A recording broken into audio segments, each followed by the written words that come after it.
पे जो साहिब निसाब है उस पे कुर्बानी वाजिब होती है। 52.5 तोले चांदी या इसके बराबर रकम, 7.5 तोले सोना। अगर इतनी मालियत, ये वेल्थ, तो अखराजात के अलावा अगर ये मौजूद है तो यू हैव टू, आपने इसे अदा करना है, कुर्बानी आपने देनी है। अगर आप नहीं देंगे तो गुनाहगार हैं, अल्लाह के मुजरम हैं। और कुर्बानी का मसला बिल्कुल नमाज की तरह है, जिस तरह नमाज अपनी अपनी, कुर्बानी भी।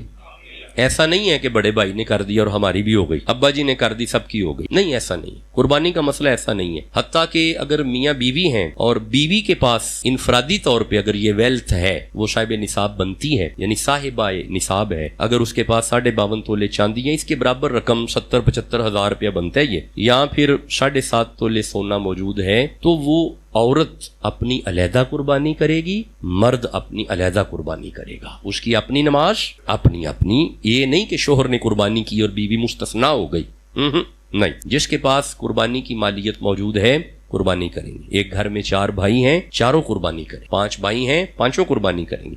अगर बेटी कमा रही है, हमारी बेटियां भी आजकल चूंकि कमा रही हैं, अगर बेटी अपनी अलहदा अर्निंग कर रही है, वो अब्बा जी की तरफ से नहीं देगी, वो अपनी अलहदा देगी। अगर अब्बा जी साहिब निसाब नहीं है, अब्बा जी कुर्बानी नहीं कर सकते, उनके पास इतनी रकम नहीं है, अगर बेटी ने ये कहा कि ये मेरी कुर्बानी अब्बा जी की तरफ, तो उसका वाजिब रह गया और अब्बा जी की तरफ से नफल हो गया। हालांकि अब्बा जी पे तो कुर्बानी थी ही नहीं।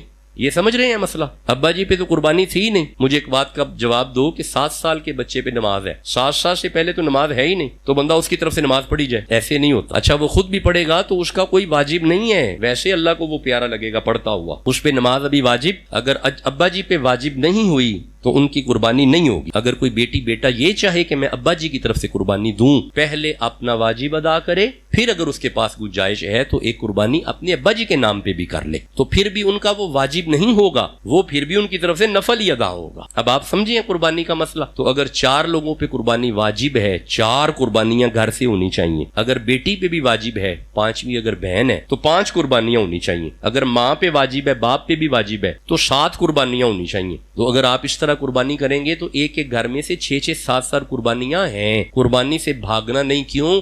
सुन्नतु अबीकुम इब्राहिम, और ये तुम्हारे बाप इब्राहिम की सुन्नत है।